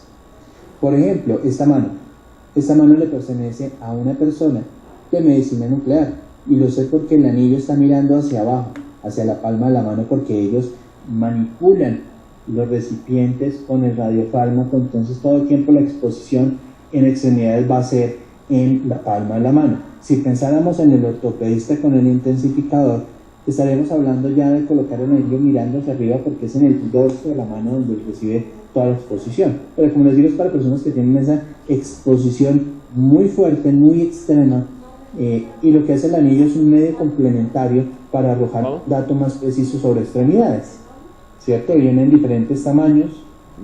Giovanni, hay una consulta. En la parte quirúrgica. Hay una consulta. Por ejemplo, para los cirujanos utilizar el anillo sería debajo de los guantes normales, ¿sí? No solamente usar los guantes de plomo. Sí. No entendí la última parte. Que si no sería mejor para un cirujano que utilizara guantes de plomo. Sí, es exactamente el mismo principio que utilizamos con su dosímetro personal. Usted siempre debe utilizar su dosímetro personal debajo del chaleco. Igual si usted utiliza guantes de plomo, pues tendrá que utilizar el anillo debajo de los guantes. Porque es que si usted coloca el dosímetro encima del medio de protección, llámese chaleco o llámese guantes, pues nos va a dar la dosis del chaleco de los guantes. Pero se supone que los chalecos y los guantes lo que hacen es generar una barrera y disminuir la exposición que a usted le llega, y lo que nos interesa es revisar lo que a usted le llega. Entonces por eso siempre los dosímetros deben ir debajo de los blindajes. Su dosímetro personal debajo del chaleco, el anillo debajo del guante plomado si es que lo utiliza. Listo. Estos que están aquí son imágenes de los dosímetros para detección de neutrones. La aplicación práctica, sobre todo en ingeniería de neutrones, es porque los neutrones rebotan con las moléculas de hidrógeno del agua. Entonces así es como se detecta humedad de suelos o la presencia de hidrocarburos. Entonces por eso es muy utilizado en la parte precisamente de ingenierías y de petróleos. La sísmica. Ajá, exactamente también. Y estos de acá, vamos a ver dos de ellos. El Zafira, que es el que está en la parte superior izquierda, es un sistema también OSL, pero que se va a poder leer en el sitio a través de ese equipito azul que está ahí. Obviamente por temas de implementación y costos todavía no lo manejamos.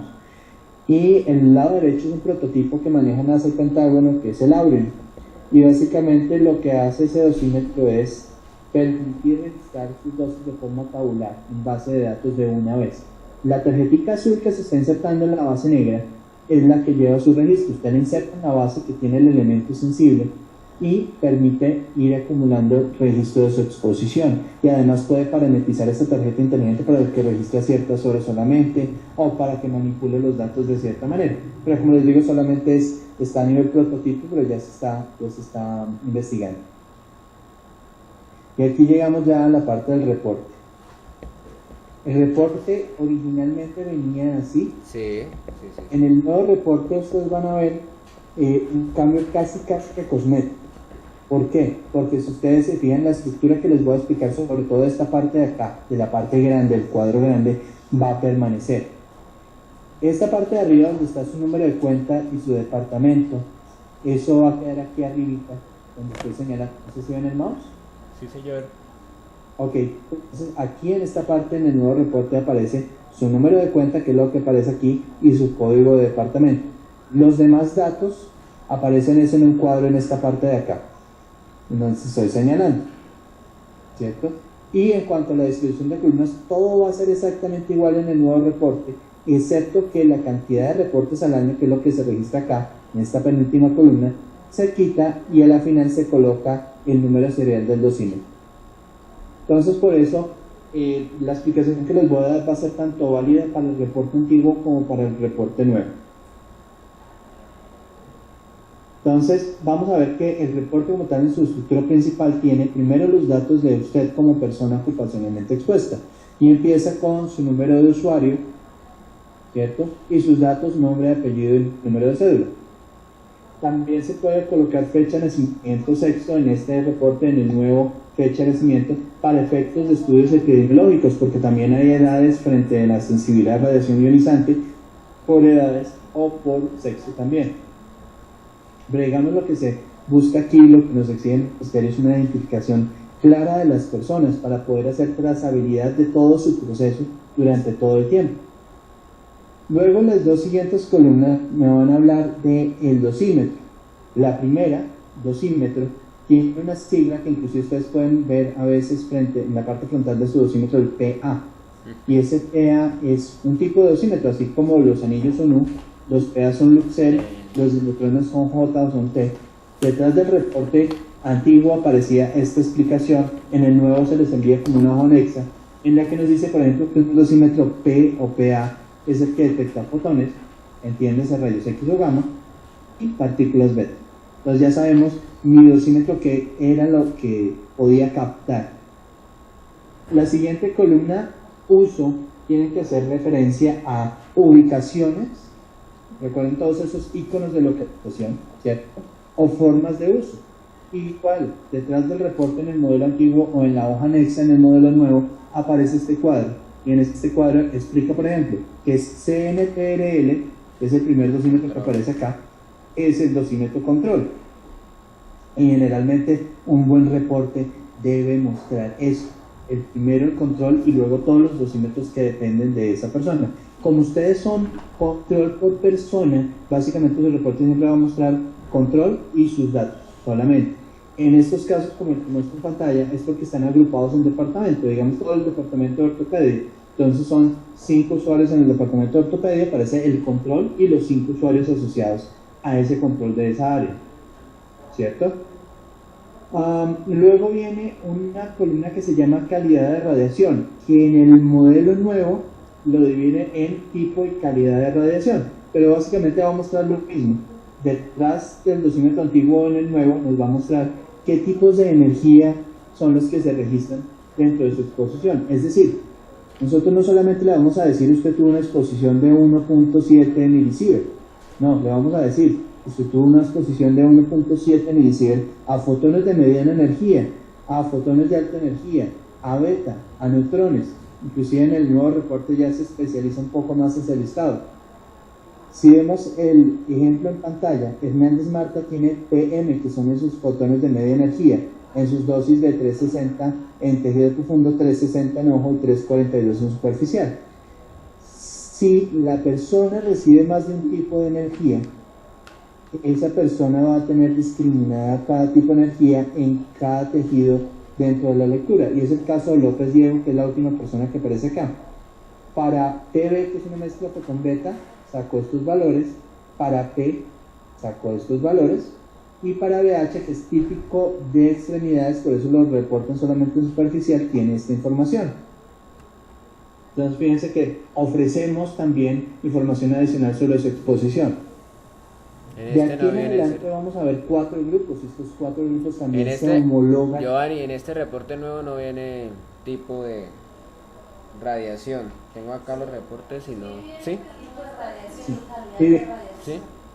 No, pero no, si viene diligenciado no trae nada. No trae nada. Trae la casilla, pero no reportaron nada. Depende, porque si ustedes se fijan en el reporte de Pedraza, Jorge Carvajal, Leda, que son los dos que aparecen como usuarios 6 y 7 ahí, aparecen unos datos en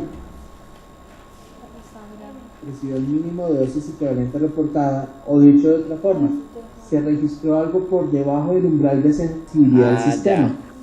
Como está por debajo del umbral de sensibilidad del sistema, pues algo que yo no puedo cuantificar, y por eso no le doy número, ni puedo cualificar, y por eso no le doy calidad de radiación. Sí, este tiene mínimo en todo, mínimo. Que eso es muy buena noticia. Tener mínimos es excelente noticia. Pero para los que tienen datos numéricos, como el resto de los casos que vemos ahí en pantalla, pues sí genera una calidad de radiación específica. Ya, listo. Ok. Ahora, fíjense que en este primer grupo, las columnas profundo, ojo y superficial aparecen debajo con unas siglas. Profundo DDE, ojo LDE y superficial SDE. En el nuevo reporte no aparecen los títulos, pero aparecen las siglas. Sí. Si ustedes se dan cuenta, la explicación de las siglas aparece en una franja negra en la parte superior. Todos los títulos los colocaron en negro. Como les digo, es más un cambio estético, pero o superficial. Solamente que los encabezados van a ser las siglas solamente. En este caso, el periodo de uso siempre se distingue porque va a tener una franja oscura generalmente con el rango de fechas, que para este reporte que tenemos aquí es del 1 de diciembre al 31 de diciembre. Luego sé que esta persona, por ejemplo, es mensual. ¿Ustedes son trimestrales o mensuales? Mensual, la lectura mensual también. Entonces digamos que ustedes asimilan este ejemplo también muy bien. Sí. Si este fuera un reporte de ustedes y tuviera una persona con 360, otra con 248 y otra con 376, que es lo que evidenciamos en Hernández Marta, en López Jorge y en López Diego, sabríamos inmediatamente que son dosis superiores a 1.7, que son límite de investigación. Entonces esos tres casos se manejan como dosis altas, y el hecho de que se manejen como dosis altas implican estas notas que están inmediatamente debajo de los datos. La primera dice: imagen indica la exposición dinámica. ¿Qué implica eso? Nuestro sistema es capaz de detectar si la exposición fue dinámica o estática o mixta. Toda persona que utilice el dosímetro va a tener exposición dinámica necesariamente, porque siempre va a estar en movimiento, o sea, porque se acerca o se aleja a la fuente, o sea que por su posición va a cambiar el ángulo de incidencia de la radiación que recibe, ¿sí? Entonces, todas las dosis ocupacionales reales son dinámicas. Si resulta que alguna de esas dosis fuera estática, hablaremos de un dosímetro que se quedó o colgado con la bata o sobre una superficie cercana a un emisor de radiación, y en esas condiciones se ve expuesto, y es una dosis que no es ocupacional. Y nuestro dosímetro tiene la posibilidad de detectar ese tipo de características que lo llamamos imagenología de la dosis. La segunda línea de la nota me dice: dosímetro reprocesado, la segunda lectura está de acuerdo con la dosis reportada. A este punto estamos hablando precisamente de esa característica de la tecnología OSL de preservar información y poderse leer en periodos posteriores.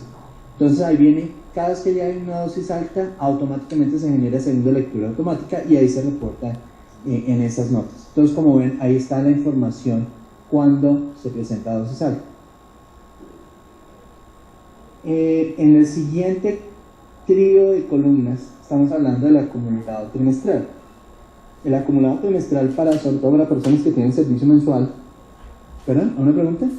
No, señor. Ok. El acumulado trimestral es básicamente un marcador de tendencia frente a su exposición ocupacional. Y presenta entonces, por decir algo, ese reporte que tenemos ahí es de diciembre. Diciembre es el tercer mes del cuarto trimestre, que es octubre, noviembre, diciembre. Sí. El tema es que yo tenga 10.25 en el trimestre en tejido profundo y 3.60 en el periodo. Si yo hago la resta, implica que más o menos podría aventurar la teoría de que los periodos anteriores, octubre y noviembre, tuvieran dos similares, ¿sí? Y eso podría llegar a implicar que entonces a esta persona no se le hizo control. ¿Por qué? Porque si al finalizar el segundo periodo le está llegando el reporte del primer periodo, pues se supone que en el tercer periodo yo debería haber tomado medidas para restringir esa dosis, y esa dosis debería ser menor. Pero se evidencia en ese reporte que pues no sucedió así, ¿cierto? Y si pensamos además lo siguiente, pensemos por un momento que ese no es el reporte de diciembre, sino el reporte de marzo. Si fuera el reporte de marzo, el QTR cambiaría el QTR 4 a QTR 1, o sea, trimestre 1. Sí. Y si en el primer trimestre hubiera sacado 10.25 y si se conservan las mismas condiciones de exposición, ¿cuánto tendría al finalizar el año? 40. Imagínense, más del doble. Más del doble de lo del límite. Lo permisible al Sí. año. Entonces, que ya esos acumulados trimestrales pueden ser un marcador de tendencia frente a lo que puede estar pasando a futuro dentro de los acumulados anuales.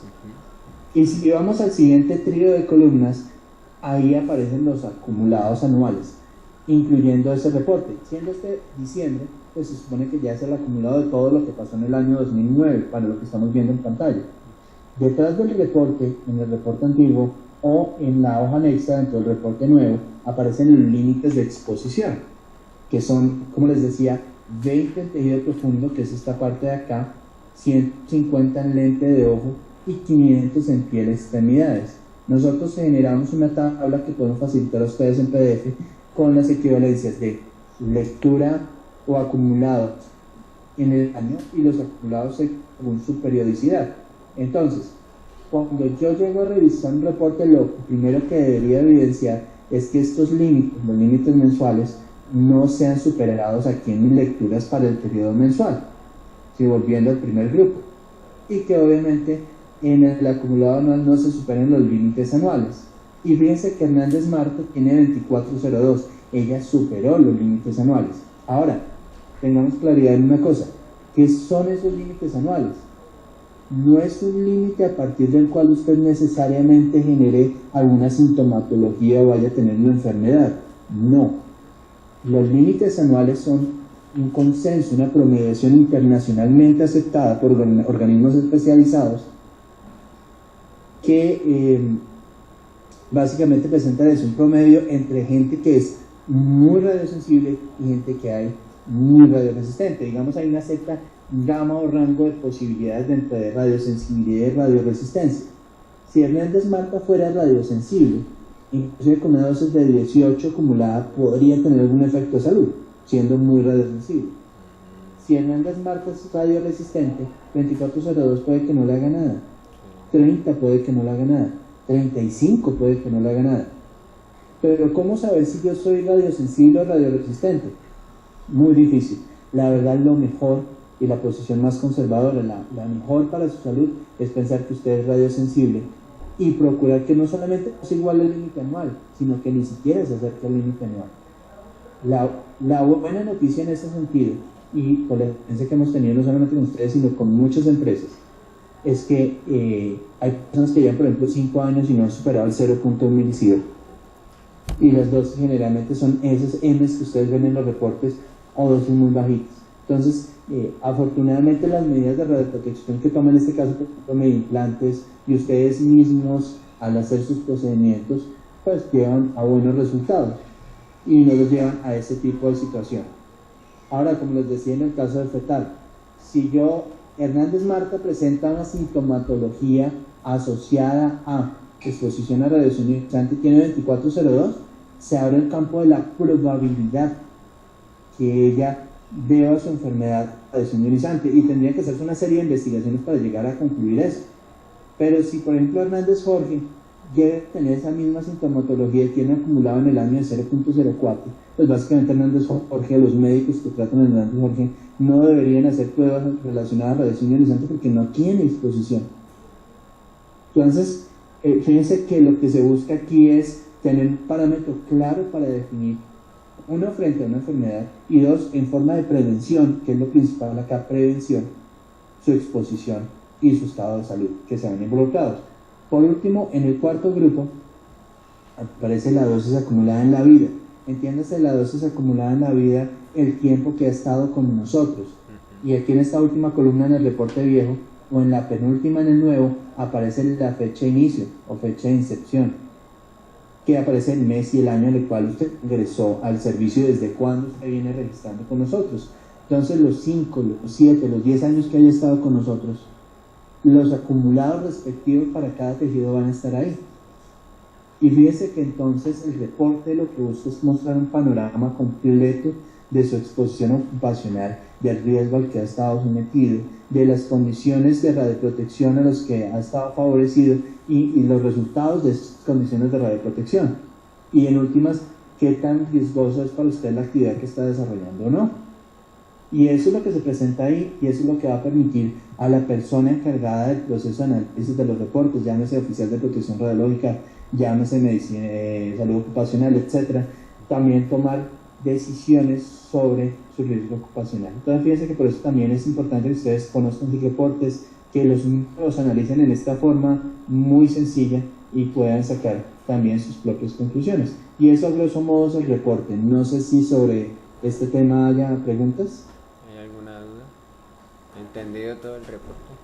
Mario, ¿cómo hacer para que las personas, pues, realmente los profesionales a eso? El video se está grabando para que los demás sí. para que los demás lo vean. Giovanni, Ok. o sea, estos límites de anuales de 20, 150 y 500 son más bajos que los que están en la ley colombiana o son iguales a los No, de la ley? estamos hablando de ley colombiana. Ah, ya. En este momento estamos hablando de ley colombiana, tal cual, que lo que pasa es que la ley colombiana obviamente asimila a los preceptos internacionales Sí, sí. en radioprotección, o sea, estos límites los manejan en todo el mundo.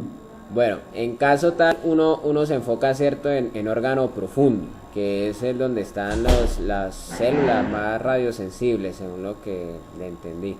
Si una lectura de una vez mensual me da 1.7 o superior a 1.7, ¿qué medida de prevención deberíamos tomar?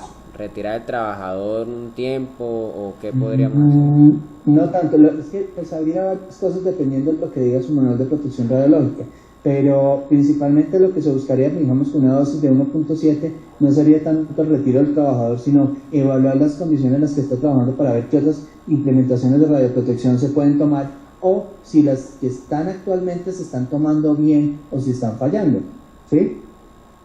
Por lo menos en el caso de una persona que no supere los 20 en el año, los 20 milisievert en órgano profundo, en tejido profundo, requiere las 2 vacaciones en el año. Es que tengo esa duda si al personal de acá, al nuestro, hay que darle 2 periodos de vacaciones en el año, o hay no sé qué restricción haya para eso. Ok, Mario, este tema es un poquito denso, la verdad, tiene más que ver con el campo legal, no soy muy experto en el tema. Lo que les sé decir es lo siguiente: no necesariamente todas las personas que tienen dosimetría están sometidas a régimen especial. Sí. Eso fue lo que me explicaron el otro día. E inclusive, por ejemplo, cuando nosotros, las ARPs, nos pagan el servicio, porque digamos la ARP en un momento dado puede hacer que la reinversión que tiene la ARP para ustedes la inviertan pagando la dosimetría, por ejemplo. Sí. Ellos lo asimilan, es una actividad de promoción y prevención, ¿cierto? Sí. Entonces, al tomarlo como una actividad de prevención, ellos lo alejan un poco del régimen especial. Sobre ese tema sí sería bueno que consultar a un abogado experto en el tema o la misma ARP, que en últimas la ARP es la que maneja ese régimen especial o no, y mayor aportación o no, las dobles vacaciones, Ya. pensiones, todo eso. Pero lo que sí tengo claro, porque me lo han preguntado y porque lo pregunté en un momento, es eso, que no necesariamente quien tiene dosimetría automáticamente está incluido en el régimen especial. Ya. Sí, Entiendo que es solamente la gente que trabaja en radio. en radiología. Yo también lo tengo entendido de esa forma, en radiología. Entonces, Sí, obviamente depende de las condiciones de su trabajo y el estudio específico de su puesto de trabajo, ¿no? No podría ser lo mismo para un asesor que de pronto trabaje en tema vascular, donde se utilizan trazas radioactivas para mirar el torrente sanguíneo, versus el que trabaja con un centro radiológico que solamente es el disparo. Es decir, toca mirar muchos factores para llegar a determinar esta persona debe estar en el régimen especial o no. Como les digo, ya es un tema más de consulta directamente con la ARP. Bueno, listo.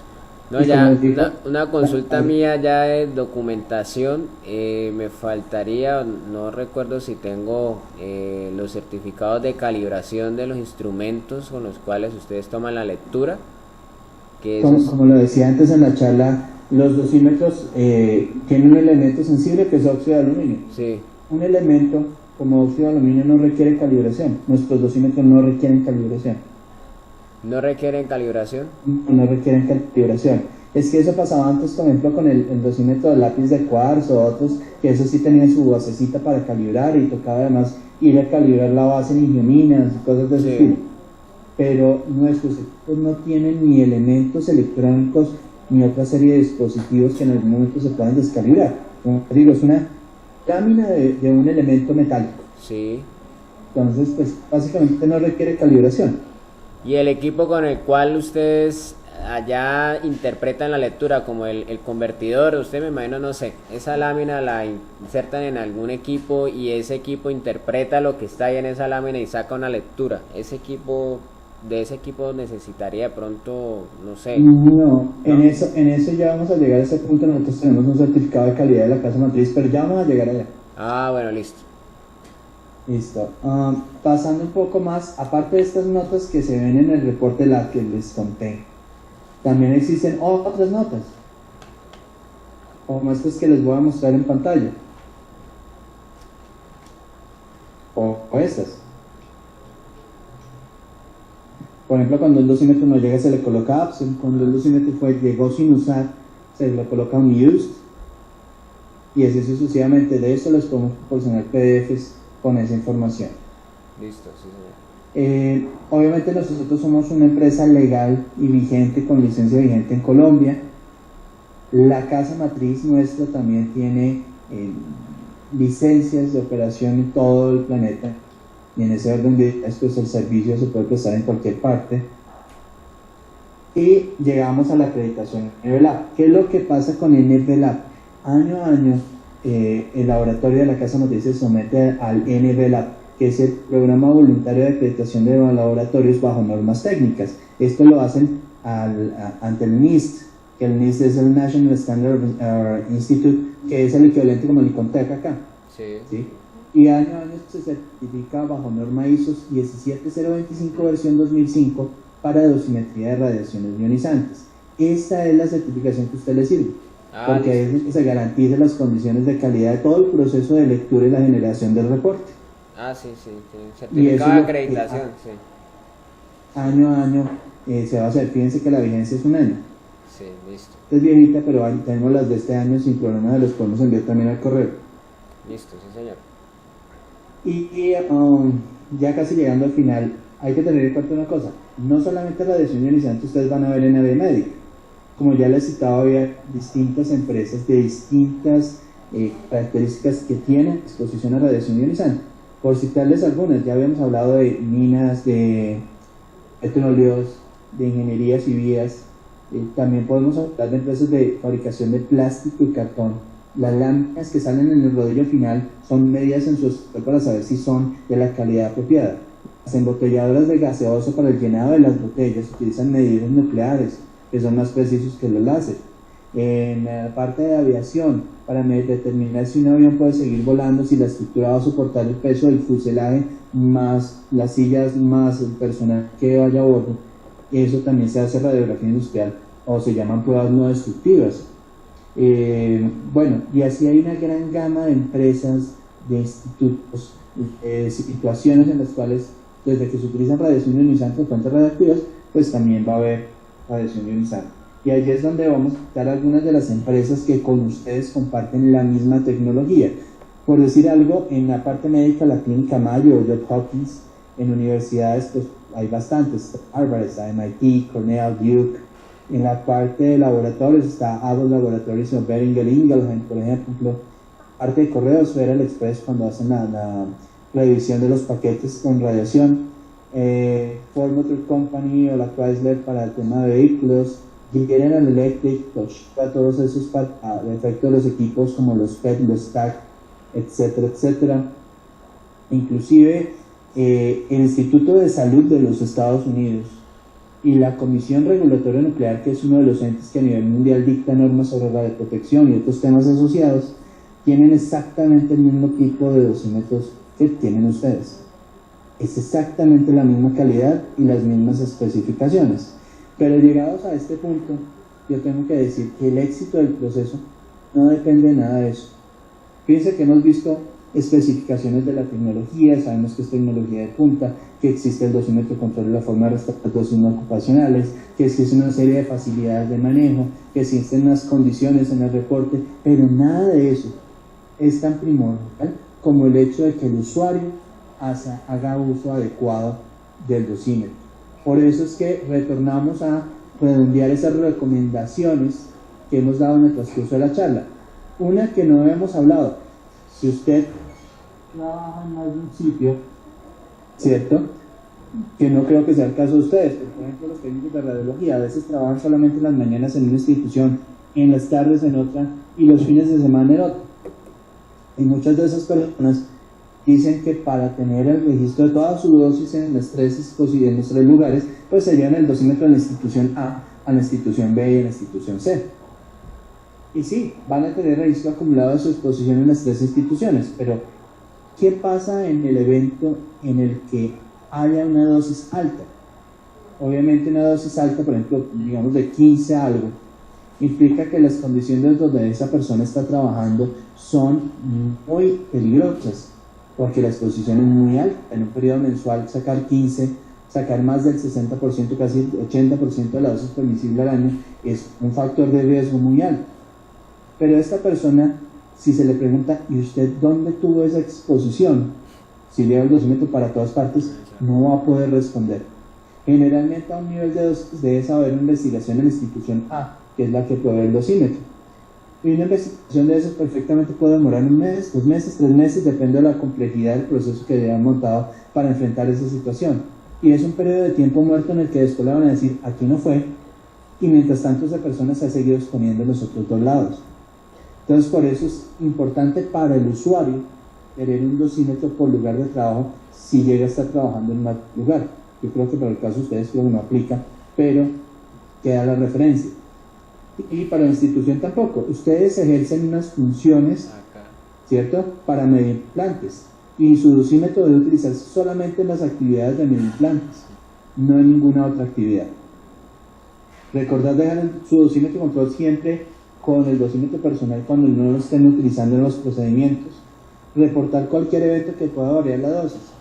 Que resulta que por error se le cayó el dosímetro, no se dio cuenta del procedimiento y al siguiente día le llaman de la institución y le dicen, oiga, la señora Lacea encontró su dosímetro debajo del equipo.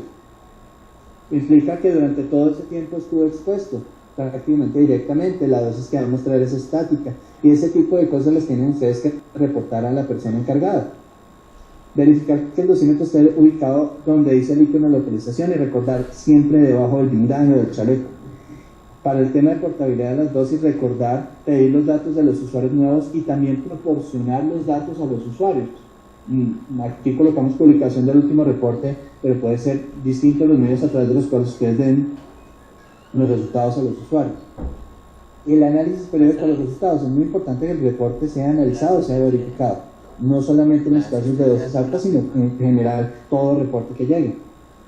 Y como les decía, en su manual de protección radiológica debería estar establecido unos parámetros especiales para enfrentar el problema de una dosis alta. Si yo le dijera, hoy le llegó un reporte de 15 milisievert, ¿cuáles son los mecanismos que se deben seguir o los pasos que deben seguir según su manual de protección radiológica? ¿En qué formatos? ¿Cómo va a ser la persona que va a hacer el proceso? Todo eso debe estar establecido. Y si se llega a suceder, pues documentarlo todo. En esos casos en los que hay dosis alta, ahí sí habría que pensar un poco. Digamos, ahorita se planteó el caso de un 1.7 en un periodo mensual. En ese tipo de casos tengo uno en el manual, pero generalmente uno no pensaría en retirar a la persona a la exposición. Pero si en un periodo mensual me saca 15, 16, pues ya es una persona que puede ser candidata de pronto a que no se siga exponiendo durante el resto del año. Ese tipo de cosas los que hay que mirar. Sí, señor. Responsabilizar al usuario en el manejo de evolución del dosímetro. Es claro que dentro de toda la charla les hemos recordado la importancia del manejo correcto de ustedes frente al dosímetro. Obviamente mantener un archivo ordenado frente a esto. ¿Hasta aquí preguntas? No hay ninguna. Ok, ya para terminar, recordarles que siempre con cada grupo de dosímetros llegan unas recomendaciones generales, que es como un abstract, una forma abreviada de esta charla, con bastante información. Con cada reporte va a llegar una guía numerada. Como les digo, la guía numerada se preserva todavía, pero en el nuevo reporte cambia un poco la estética. Ya vimos que son 2 columnas básicamente y la parte de arriba lo que cambia, pero la información preserva esa misma estructura. Luego esta guía les puede servir. Administrativamente, cualquier cambio que ustedes requieran, entiéndase, retirar personas, incluir personas, trasladarlas, etcétera, se puede hacer a través de este soporte. En este soporte básicamente ustedes colocan el nombre de implantes acá, la fecha en que diligencian, los datos de quién diligencia, el grupo tiene que ver con el número que tiene asignado la empresa que está detrás de los dosímetros en el mismo reporte, y ustedes dicen, por ejemplo, si ahorita quisieran retirar personas, tendrían que marcar una X aquí en noviembre y todas las novedades que están de aquí para abajo son de noviembre. ¿Por qué? Porque como los dosímetros se fabrican 30 días antes, ¿cierto? Implica que si ya estamos hablando de octubre, ya los dosímetros de octubre están fabricados e independiente del uso que se les dé, van a cumplir todo un proceso logístico a través del país y el de vuelta a Estados Unidos y la lectura independiente del uso o no. Entonces, tener en cuenta ese límite de los 30 días para. Si llega a ser un tema de que contratan a una persona nueva y esa persona nueva necesitan ponerla a trabajar ya, pero no lo aceptan en las instituciones sin dosímetro, ¿cierto? Hay posibilidad de darle un dosímetro en asignación que se llama dosímetro expert. El dosímetro expert básicamente es un dosímetro que viene sin marcar, que viene inclusive especificado para un periodo X, puede ser por ejemplo del 1 al 31 de julio, por decir algo. Yo podría coger ese dosímetro del 1 al 31 de julio y asignárselo a esa persona nueva.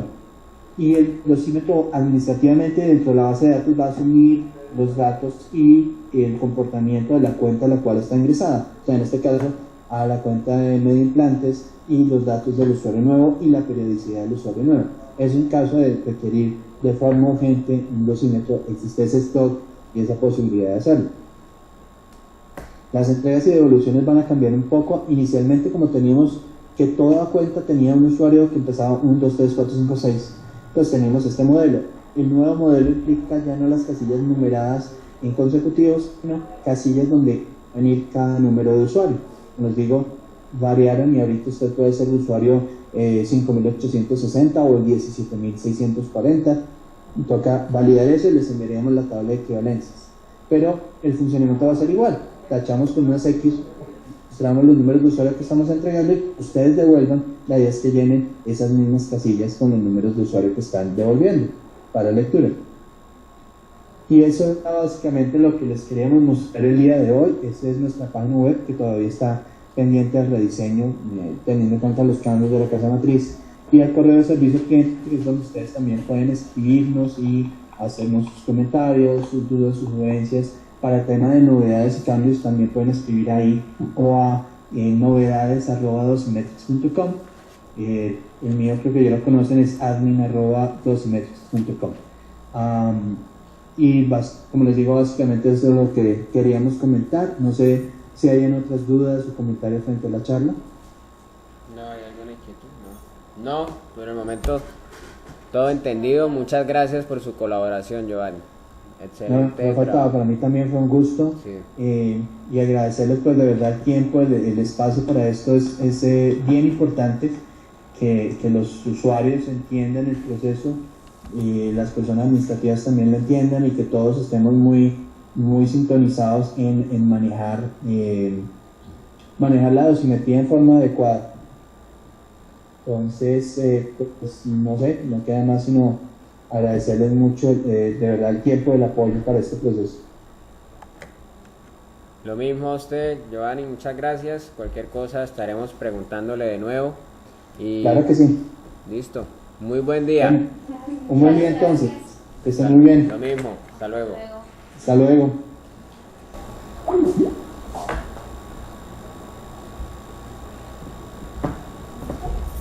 Listo. Muchas gracias por asistir.